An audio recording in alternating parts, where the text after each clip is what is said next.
Hi friends, my name is Droolbatz. It's so nice to see you. Today I'm going to be discussing the 2016 horror movie, The Autopsy of Jane Doe. I'm going to be discussing it based on its premise, its production value and artistic choices, and finally, how it compares or contrasts to other films of the genre. I hope you enjoy. Austin and his father are two coroners who often work together.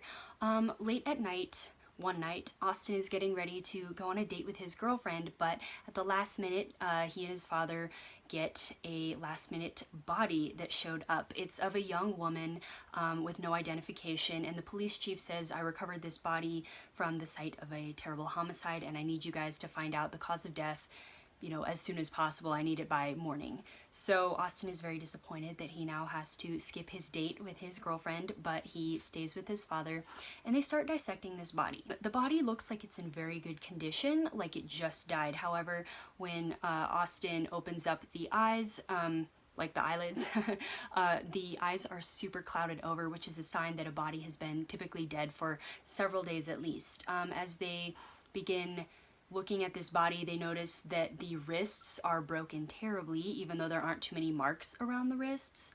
The ankles too. As they get more and more into this body, more and more signs of what's wrong with this body are conflicting with each other. It doesn't make sense. The body is perfectly preserved, and yet the lungs are completely blackened as if this body had third-degree burns. However, clearly that's not the case. Austin just wants to make the date with his girlfriend, but it's looking like he's not going to be able to. As they start cutting into the body more and more, the radio behind them starts playing this creepy little song, and it seems like they're not alone in their mortuary. The Autopsy of Jane Doe is 86 minutes long and, in my opinion, is the perfect length. The movie really doesn't have much dead space. It does take a little bit of time to get going, about 20 minutes or so, but once the movie really kind of launches into its main characters and its main goal, everything about the movie felt very purposeful and it flowed really well. This movie managed to avoid having too much dead space. There were really no confusing, repetitious points, and altogether I thought the movie did a great job of presenting a linear story in a meaningful fashion. This is technically a slow burn movie, but I thought that it was really purposeful in how it approached it, and again, at slightly less than an hour and a half, this movie doesn't waste your time. I think it was perfectly suited in its pacing to the story it was trying to tell. Despite being in an underground coroner's lab, late at night with, this sterile kind of grayish environment around them, the movie managed to keep the colors very fresh. They're under these fluorescent lights, and again, they're wearing lab coats and stuff, but the movie managed to avoid the kind of a bleak, blasé color palette, and instead, it felt very much full of life. It wasn't overly vibrant or anything, but I was very impressed. Several other movies I have seen where they're in, like a dark basement or something, such as the movie The Basement, really fall prey to that kind of gray, dark, just bleak color scheme, and so I was impressed that this movie managed to stay away from that. For the first part of the dissection, autopsy they're doing, the fluorescent lights are on, the colors are very bright, and later on, the movie's in darkness, and yet they managed to avoid the kind of muddy, dark look. They kept it very crisp. I was very impressed with just how the colors played out in this movie, considering the setting was kind of a dank, dark one. This movie had excellent sound mixing. Everything was easy to hear, the dialogue, the little sound effects in the background. In general, the sound effects were pretty subtle and somewhat minimal. When they were in use, they were very traditional, and I thought they enhanced the movie in a very subtle way. They weren't over the top, and I think that really worked well with the type of story that this movie was trying to tell. That said, this movie is very dialogue heavy. However, I think it worked in this movie's favor. Sometimes having an ongoing narration between the characters feels kind of sloppy. However, in this case, it was necessary to the story, and it's kind of what pushed the story on, if that makes sense. They are doing an autopsy after all, so having them say their discovery for us as well as showing it was very helpful and clarifying. Maybe if you are a coroner yourself, you wouldn't need that, but for the average person viewing, having their commentary was nice. The story is dialogue heavy, but that pushes the film forward rather than attempting to simply fill the space between events, as sometimes happens in movies that have a lot of character talking back and forth. I think it was very effectively done in this movie. For the most part, this movie utilized traditional special effects, or practical effects, I guess you could say. Most of the stuff that they were doing was physical, you know, like, oh, like, look at this thing we pulled out of the body here. It gave it a very real feeling, and it didn't feel cheesy. There are a couple sequences where there is some CGI use, but I thought it was very tactful and tasteful, and I think it really enhanced the movie, and it didn't have a cheap feel. Sometimes CGI, while very creative and cool, can make a movie that was otherwise very engrossing just feel kind of cheap, and it can pull you out of the moment. However, this movie really balanced its practical and CGI special effects. Altogether, this movie had very solid production value, and all of the artistic choices were very thoughtful and just gave the movie a really satisfying feeling. Now I'm going to be discussing how this movie stands apart from or blends into other films of the genre. I will be spoiling part of this movie. I'm gonna try not to spoil it all, but I will be spoiling part of it, so if you don't want any spoilers, please take this as your cue to leave now. It was so nice having you here. Thank you, by the way, to those who are sticking around.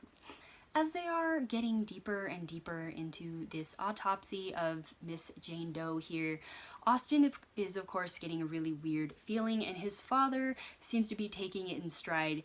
At some point, they open up, you know, the body, pull the skin back and stuff, and they discover writing inside the body. There's a cloth rolled up in the stomach, and there seems to be almost writing on the inside of the skin that references a passage in the Bible and is something in Latin. They realize that the cloth dates back to the Salem witch trials, and the father says, oh my gosh, it looks like they tested this girl to see if she was a witch. As more and more weird things start happening behind them in the lab, like the radio turning on and off, the door behind them opening and closing slowly, weird things like that, the dad starts to realize that people in the old days, I guess, by trying to prove whether or not this girl was a witch, they accidentally performed a ritual to make this girl a witch. And you might say, well, what does that matter? Austin takes a sample of the brain tissue as is standard procedure and looks at it under the microscope, and the cells are still multiplying. Somehow, this body in front of them is still alive. I'm not gonna say more. Coroners finding an unusual, weird element to a dead body that suggests the supernatural, that's a dime a dozen in every movie or TV show you could think of. What really stuck out to me about this particular movie was that it was from the coroner's perspective, more or less. We're really with the father and son duo while they are going through the process of discovering the weird stuff with this body.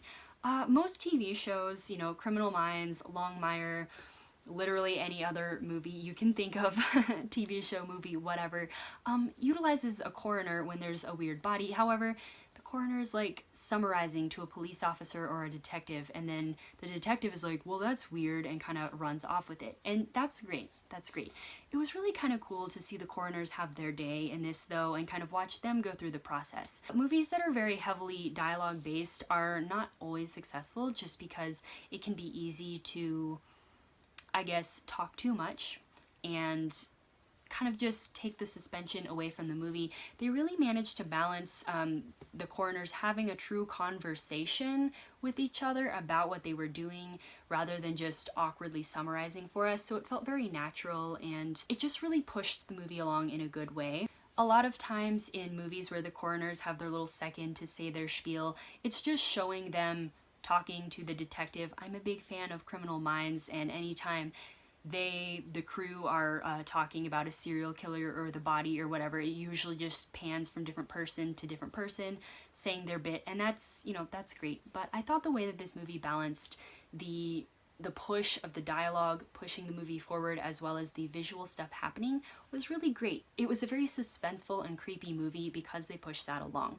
I don't want to spoil the movie, so this next part I'm going to say is going to be really vague, so might not make sense unless you've seen the movie. They obviously come to the conclusion, they think that the body is a witch. and then what happens next is a mystery. But the way they were very sort of mystified but sympathetic to what they were discovering, I think was a very unique take. I'm sure that because they are coroners and they encounter dead bodies all the time, maybe they're, you know, less freaked out than other people would be to find this weird half-living, half-dead body thing. But just the way that the father coroner specifically was dealing with the body, I thought was a very unique take.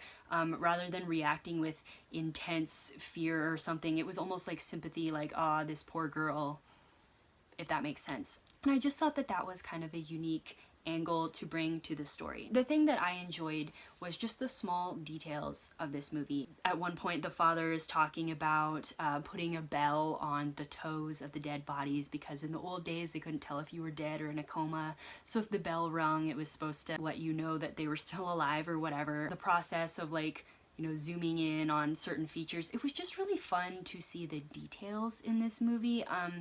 Because that's what this movie is all about, really. It's about the coroners discovering this thing. It's not so much about the phenomenon, it's about discovering the phenomenon. Altogether, I was really impressed by the small details in this movie. I thought the acting was good, of course, but what really sold me on this film was that it took a different route than a lot of other movies about witches or movies where coroners are discovering weird things tend to go, because you're there in the moment. It kind of blended, I don't want to say body horror, but the suggestion of body horror, body mystery perhaps, with scientific spookiness, and I just found it to be a really enjoyable way of unfolding a story. If I had to rate this movie, I would give it a 4 out of 5 stars. This movie was such a fun watch. It was very suspenseful, and it really took its time and really took us down this journey that really immersed me in what was going on. I thought it was a really great movie. The movie had a couple of iffy points, I would argue, at the very beginning.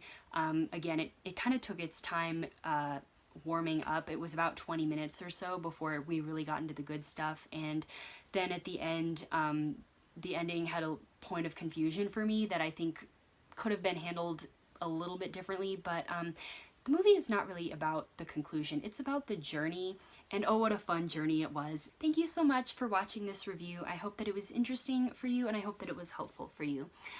Please like this video if you liked it, and please consider subscribing if you haven't subscribed already. I review horror movies on this channel, and I think it's fun. But anyway, thank you so much for watching, and I hope you have a great day, or night, or afternoon, or morning, or whatever time it is when you watch this.